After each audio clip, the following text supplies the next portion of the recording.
บ่บ่แซ่บดอกเอ้านี่กินของข่อยนี่แซ่บกว่าอันนี้ฮะบ่แซ่บดอก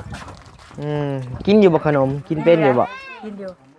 ไปหิวไปก่อนหิวไปก่อนเปลี่ยนกันดีครับสบายดีเด้อจับเอาอีกเอาบักหามเอ้าขนมสบายดีเด้อโดยสบายดีเด้อบักคำเด้อเนาะเป็นตาแซ่บตานัวแท้นำในงานไต้น่ะเอาเจ้าฉีดกินหยัดเข้าปากมันเหี่ยมาอะไรอ่ะอย่าหยองมาหน้ามานะอยากกินข้าวคือกินบัดไวแท้เราจะได้มันแซ่บเห็ดได้กินสักกินนี่ตัวนะฮะโดยต้มยำกินไปเด็ดแบบว่าเฮากับต้มยำกับเป็นเฮ้ยพี่น้อง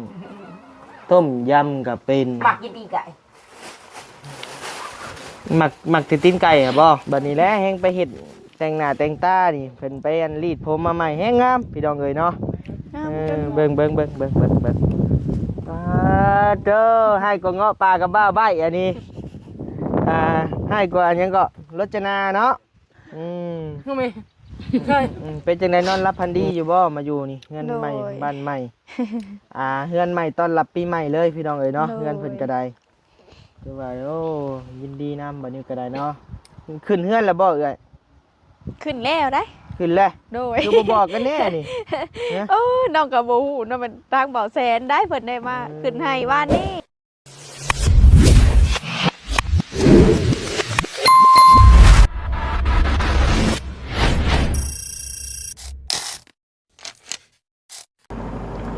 เอาพี่น้องเอ้ยเนาะเปิดคลิปเปิดภาพมาบัดนี้พี่น้องเอ้ยเนาะกลับมาอยู่กับบ่าวนิวเช่นเก่าเช่นเคยนะพี่น้องเนาะอยู่ทางเฮือนเอื้อยสาวดำเด้อพี่น้องเด้อเนาะเพราะว่ามื้อนี้ทั้งน้องดำเพิ่นเข้ามาเยี่ยมมายามเอื้อยว่าซั่นมาลิ้นมายามเอื้อยเนาะพี่แหละอยู่เฮือนอดีตเก่าเป็นของเฮือนบ่าวสิงเด้อพี่น้องเด้อเนาะแต่ว่าปัจจุบันนี้ก็เป็นของเฮือนเอื้อยน้องดำแล้วนะพี่น้องเนาะเอื้อยน้องดำวันนี้ก็บ่เคยเข้าถ่ายจักเทื่อเพิ่นเป็นหน้าตาในใดเป็นไปในใดนะพี่น้องเนาะพี่น้องเอ้ยมื้อนี้บ่นิวก็เดินทางมาผู้เดียวพี่น้องเอ้ยเข้าไปหาน้อง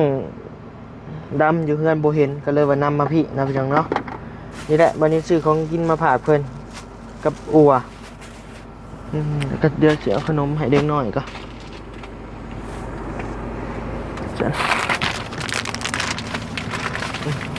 เดี๋ยวเสียขนมยายเด็กน้อยก่อนพี่น้องเอ้ยใช่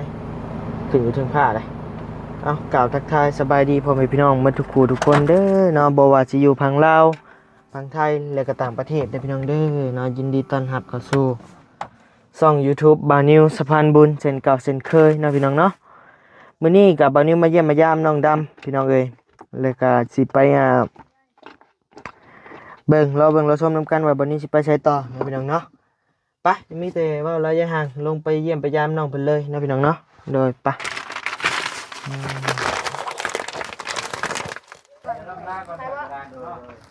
ไปพี่น้องเอ้ยทางบ่าวซาลีบ่าวค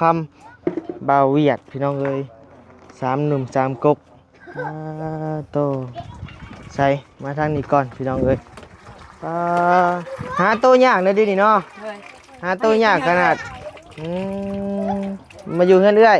รู้สึกคือเห็ดงามขึ้นกว่าเก่าวะบ่สบายดีเห็ดยังคือว่าขมุกขมุมแท้นี่เฮ็ดกินใช้รถถีบใหม่มาน้ำไผอยู่ใช่อยู่เฮือนหลังผู้เอาไปจอดยังอยู่ผู้น้องไปกินลาแหละเกี่ยวจักมันครับเห็นยังกินมื้อนี่คือว่าได้ยินแกงหน่อไม้บ่แม่นบ่แซ่บดอกเอ้านี่กินของข่อยนี่แซ่บกว่าอันนี้ฮะบ่แซ่บดอกกินอยู่บ่ขนมกินเป็นอยู่บ่กินอยู่ไปหิวไปก่อนเปลี่ยนกันดีครับสบายดีเด้อคือมานอนสับลาบแท้โดยสบายดีเอาไผสับพุ่นน่ะอันเมียบ่เวียดบ่โดยสบายดีโอ้ยให้น้องเอ้ย เอ้าเขาคือว่าลูกเจ้าบ่แม่นบ่นี่โอ้ย คนนี้ลูก เออคือว่าลูกเพิ่นคือว่าใส่หมวกใส่ชุดให้นะอืม แม่นตัวนี้ โดยอันนี้ละมีนอนแล้วอันนี้ เลยนอนแล้ว อืมยังเอ้ยมาครั้งแรกพ่อกับเอ้ยน้องดำนะพี่น้องนะมาพี่บอกครับอืมกินอยู่บ่ขนมฮะกินจับเอาลายสำใดจับเอาลายรถสำใดเอาสำใด ลงมา อืมใส่พ่อเลยบ่พ่อเลยคือเอาน้อยแท้น่ะ มาบ้านลูกเอาถือมาดินอยู่พวกไอ้ คือเอาน้อยแท้ เอามาเผื่อน้องน้ำลูก เอาจับเอาอีกเอาบักหามเอาขนม สบายดีเด้อ โดยสบายดีเด้อบักคำเด้อเนาะเป็นตาแซ่บตานัวแท้น้ำในกระตานี่นะน้ำแดงๆนี่ เอาบักคำอืมโดยขอบใจอืม บ่ได้ขายปั๊มน้ำมันเลย คือไม่เห็นงามแท้มันขึ้นบ่เตียงมาหากลางคืนบ่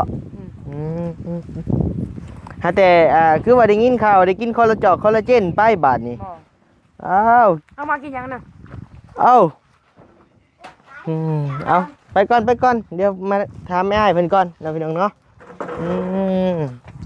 สวัสดีเด้อเนาะทางแม่อ้ายเพิ่นเราพี่น้องเนาะ ไหนมาผู้เดียวบ่ มาผู้เดียวมื้อนี้จะลาตีกันเด้อ โอ้ยเนาะ บ่มีผักบ่มีพวกได้มื้อนี้ได้ เรียนเจ้าเองอยู่พุ่นได้บ่ค่อยได้ เออ คนทางมันก็พูด รถใหญ่นะ ขี้ฝุ่น ข้อจะเดา แม่นมันขี้ฝุ่นแม่น ดินทรายสิครับ ดินทรายกับเป็นยางอันนี้น้ำเหลืองแห้งคุณขั้วใหญ่บาดนี่ฝุ่นกุ้มรถกินนี่พี่น้องเอ้ย แนวมีพุ่นมารถผู้ใดเด้อว่าทีมงานคือว่าพากันกดเตากดหยังอยู่อ่ะ บ่ขวดเต้าใช่น่ะ บ่ตากดเตาอยู่นะบ่ตา อื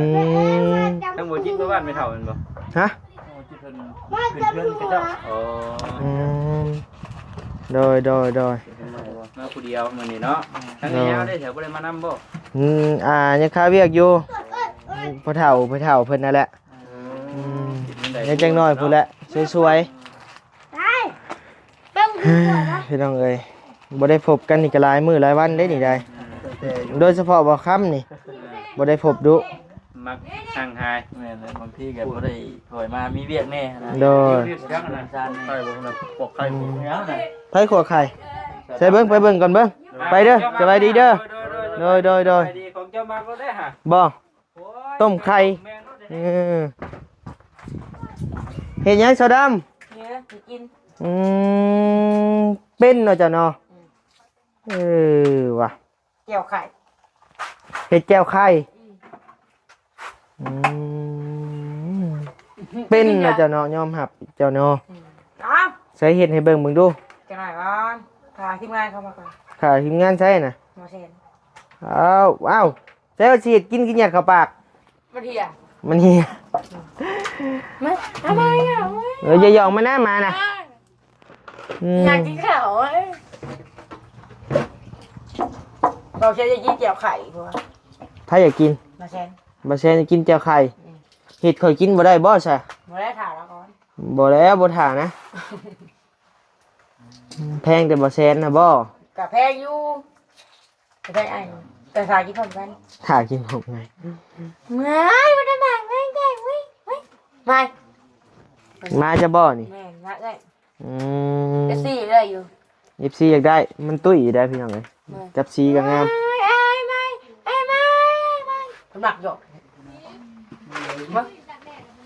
ไปใช้อีกแล้วบัดเดี๋ยวที่ก็ไปจอดไว้ใกล้เถอะเนาะผู้ เห็นบ่ ใช้ ในเงิน ในเฮือน อ ผู้ ยากลูกบ้านโอ้จะไหนไม่ดีกินมันอยากเลย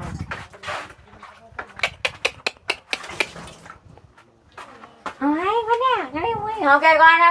กผูกบูมัน อืม อย่าเห็ด กิมันเปื้อนนะ ฮะ บ่พึ่งใบมันบ่พึ่งเห็ดมัน แม่บอกเยอะพ่อ ให้มาแล้วบาทนี่ กูกินน้ำทวีกูมันกินยากู เจ้าเสียดเนี่ยได้ตั้มก่อนบ่ จะได้พอแล้ว อืมเห็ดบ่ได้อันล้างมือติสูตรบ่ล้างมือเนาะ บัว มันจังนัวจังงั้นเนาะ บ่เคย อืม ผมก็คือซื้อแท้มือนี่เฮ้อเป็นไดๆไปรีดมาบ่เออสร้างแต่งแล้วเจ้าก็เนาะงามคืออยู่ เจ้าเราถึง ฮะ เจ้าถึงกัน บ่ฮู้แหละเชะ ไม่เจ้าอย่าไปได้ไงหายไปแล้วบุญเที่ยวจากกินโดย เพิ่นจะออกมาเพิ่นพี่น้องเอ้ย บุญทำไม เจะสิเห็นหยังไงคือมีมักเล่นมักเขือพร้อมมัน ตามมานั่นมาเกลือกันตามตีไก่ เห็ดตามตีนไก่อีกเป็นอีกโอ้ไปซื้อตีนไก่มาให้เฮ้ย ซื้อเอง ซื้อเองอีก ปากกันเหี่ยว อืช่างเห็ดเป็นเนาะ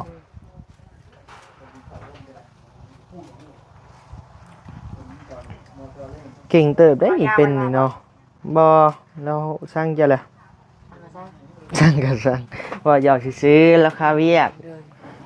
มื้ออื่นพุ่นแหละเราจังสิมาหาเด้อม หยิบไปได้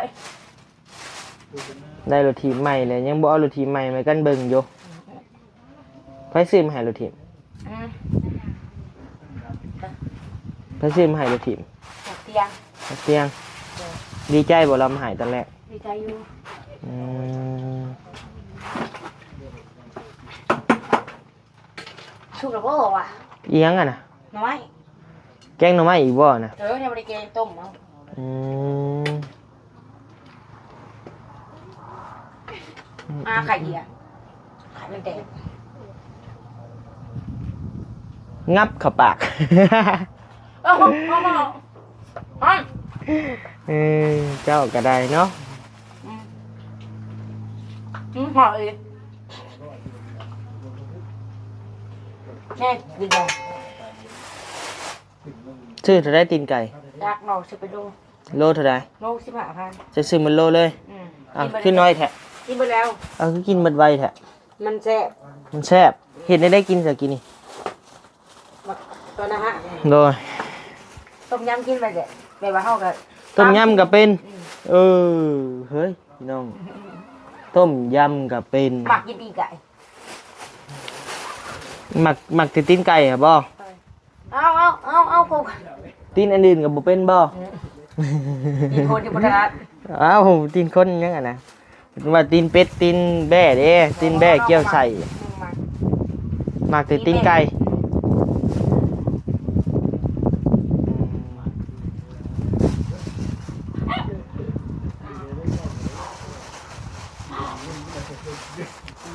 ข่อยเมื่อหาเจะอยู่เฮือนกินนี่บ่เห็นเจ้า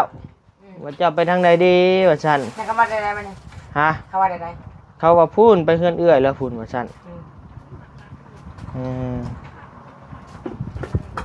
ก็เลยว่านำมาพี่ว่าสิเมื่อแล้วตอนแรกเครียดแหละบ่อยู่ถ่ากันจักดิ เราจะบอกอยู่ได้จะบอกใครมาได้ คือบอกบ่ได้ แต่แล้วมันจะบอกข้างใด เอิ้นบอกเจ้ากะ ไม่บอกได้ วันนี้เอ้ยบ่อยู่เฮือนเด้อวันนี้ก็ได้ยินแหละ หลายคนมาไปวันนี้กินนี่ ฮะ หลายคน บ่นะมีแต่ข่อยนี่แหละ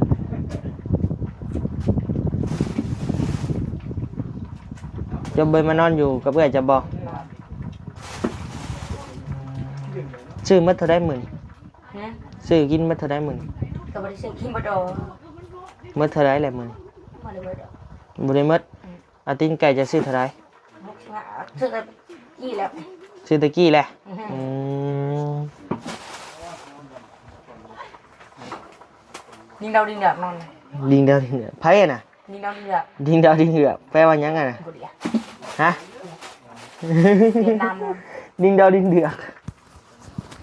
แปลว่าหยังดิงดาวดิงเหือก อ้าวเขาบอกเลยเนาะภาษาเวียด ภาษาเวียดแล้วชื่อเวียด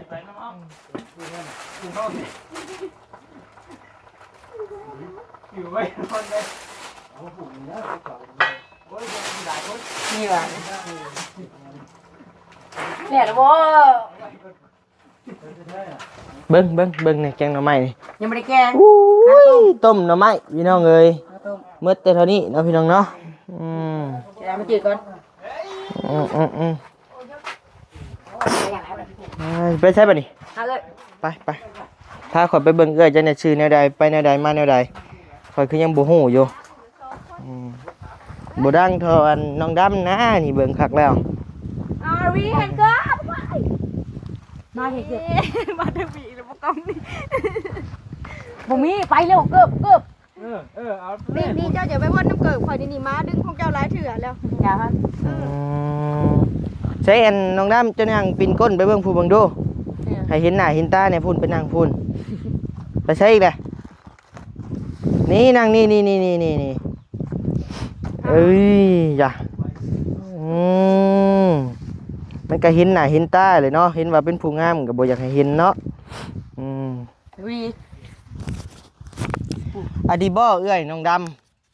โดย ำเอื้อยแท้ๆใช้เลือดเลยบ่ โดย หางหน้าตาบ่คือกันปานใดเนาะ ข่อยว่าเราเป็นลูกสู้ โอ้ลูกชอด ลูกสู้ ลูกสู้แต่ว่าเจ้าสู่เราบ่ได้เรางามกว่าชาวดำ มากระบายไปเลยไป น่าชาวดำบัดนี้แหละแฮงไปเฮ็ดแต่งหน้าแต่งตานี่เพิ่นไปอันรีดผมมาใหม่แฮงงามพี่น้องเอ้ยเนาะเบิ่งเด้อให้ก็เงาะปลากับบ้าใบอันนี้ให้กว่าอันยังก็รจนาเนาะก็มีเคย ยังเอ้ย ไม่จะกิน เพิ่นแพงมาได้พี่น้องเอ้ยได้แล้วบ่แมวว่าอยากได้แมวอยากได้อยู่อาเม่นมากพี่น้องเอ้ยเนาะพ่อแม่ FC ไผเห็นดีเนาะว่าสิเอามันแมวมาให้น้องดำเลี้ยงเนาะเพิ่นแน่ว่าพ่อแม่ FC เห็นดีหลายกะทางมื้อนี้สิเอามาให้เนาะมีอยู่แมวฮะ แม่โปเชีย แมวเทิกวะ ทึกได้ยินข่าวจะเอาไปแลกผ้าห่ม ลาคนได้ นั่นประตูเสือเอื้อย เราอุ้มใส่กระสอบเรียบร้อยเลย โอ้ยบ่เอาให้ดอกอันนี้บ่ให้ ให้ ด เบี อก ยร์กันเลยให้เบียร์พุ่นน่ะ น้องจนไห้น้ เจ้าฮะ ำแพงอยู่เพิ่นหาว่ามันไปกินไก่เพิ่นอยู่ในหันแหละ แน่ว่าบ่เอื้อย บ่เป็นนางอันนี้อันไก่เจ้ คนใดก็ ไก่เจ้ผู้น้องอยู่นำเรามีไก่น้อยหลายแล้วเราว่าแมวน้องไปกินไก่แล้วเมื่อมือได้แล้วก็ว่าโอ้ยน้องก็เลยว่าเห็นอะไรดำวะมือน่ะผัดเวียดมานางดำเลยจับใส่กระสอบรถเรียบร้อยเลย มาใส่ให้เอื้อยเด้อตัวเดียว เราเป็นคนจับน้องโบก้าได้น้องแพงมาคือกันน้องโบก้า เห็นอยู่นี่ กล้วย หลายโตอยู่เราเลี้ยง3โตบ่ 4 โตตั้งแต่นี้มาหน่อย3เขาสนอ้อยเบิดแล้วแต่ละมือฮะแต่ละเกิบเอาเขาสนอ้อย เป็นจังไดนอนรับพันดีอยู่บ่มาอยู่นี่เฮือนใหม่บ้านใหม่เฮือนใหม่ต้อนรับปีใหม่เลยพี่น้องเอ้ยเนาะเฮือนเพิ่นก็ได้คือว่าโอ้ยินดีนำบัดนี้ก็ได้เนาะขึ้นเฮือนแล้วบ่เอ้ย ขึ้นแล้วได้ ขึ้นแล้ว โดย คือบ่บอกกันแน่นี่ น้องกับโบหูน้องเป็นทางเบาแสนได้เพิ่นได้มาขึ้นให้ว่านนี่ ขึ้นว่านนี่ โดย ได้ข่าวดีก็บ่บอกกันแน่ แต่น้อง เาะ ดำก็ยังบ่ได้มาเขานำหาโต๊ะถั่วอยู่ พูนไปกินคอลลาเจนอยู่พูนอยู่บ้านนะพูน มันแม่คนกิน ยังใส่กินยังใส่ คนกินที่ท้อง ดีท็อกกับคอลลาเจนแล้วว่าน่ะคอลลาเจนดีท็อก มันก็ต้อง ผิวขาวโมเมนต์ใช่บอกคอลลาเจน หมอ อย่าว่าคอยเบิ่งคลิปเมื่อคืนนี่ว่าเฮาบ่ได้กินเบียร์ได้บ่เตียงว่าฉันกินแต่คอลลาเจนว่าฉันโอ้ก็จนตื่น เมาบ่วานนี่เช้าอันดำ กินคนกินนะมันน้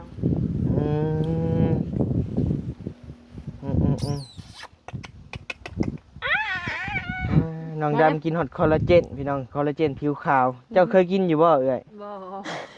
บ่ เคยกินผู้ขนาดเอ้ยเรายังบ่เคยกินโตเลยเนาะกินฮอตคอลลาเจน บ่กล้าซื้อกินยันเบื่อ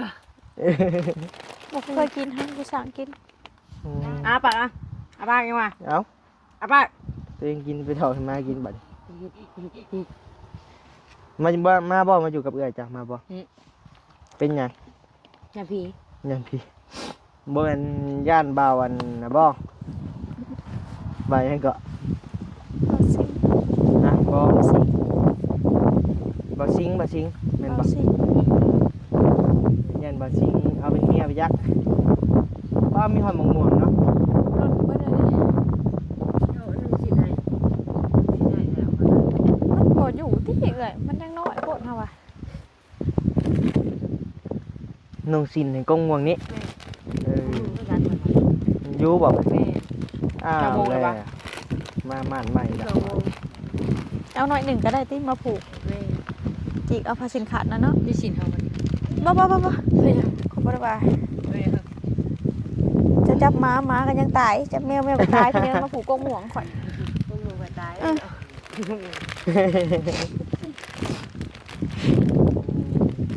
คือว่าทางเอื้อยเพิ่นก็ผ่านวิกฤตความทุกข์ยากมาเติบหนึงแล้วได้เงินได้ซ่านเป็นของตัวเองแล้วบัดนี้พี่น้องเอ้ยก็ยินดีนำเนาะทางบ่นิวก็ได้ หิวเขาแล้วมัน เนี่ยพอดีอยู่พี่น้องเอ้ยเนาะครอบครัวหนึงเงินบ่ซิงนี่แหละอดีตเก่าเป็นบ่ซิงเนาะพี่น้องเนาะ เราดูว่าอะไร ฮะ เราดู พูนก็เห็นแล้วนอนอยู่ข้างทางบ่ซิงระวังเด้อเจ้ามือเด้อแล้วคุบเอาเจ้าเด้อ เพื่อน อืม ไม่ไม่ เฮ้ยมาป้าเด้อวันนี้เด้ออยู่ดีมีแฮงเด้อ โดย สบายดี สบายดี อันนี้ก็นอนอยู่ก้นกอกๆอยู่อืม นอนมื้อนี้ ไปป้าเด้ออันน้องดำเด้อมาขอเนี่ยหมักระเบิดนะมันแตกใส่ได้อืม ไม่ก็แตกบ่ ไว้หึงแล้วมันแตกโดยเดี๋ยวมื้อหน้ามื้อในจังสิเข้ามาใหม่เนาะโดยสบายดีเด้อเป็นพี่น้องเด้อเนาะเดี๋ยวมื้อหน้ามาพบกันใหม่ในคลิปหน้าพี่น้องเอ้ยอยู่ดีไม่แห้งความเจ็บบ่ให้ได้ความไข้บ่ให้มีปรารถนาสิ่งใดขอให้ได้สิ่งนั้นสมความมุ่งมั่นปรารถนาอย่าเจ็บอย่าจนร่ำรวยๆพี่น้องเอ้ยโดย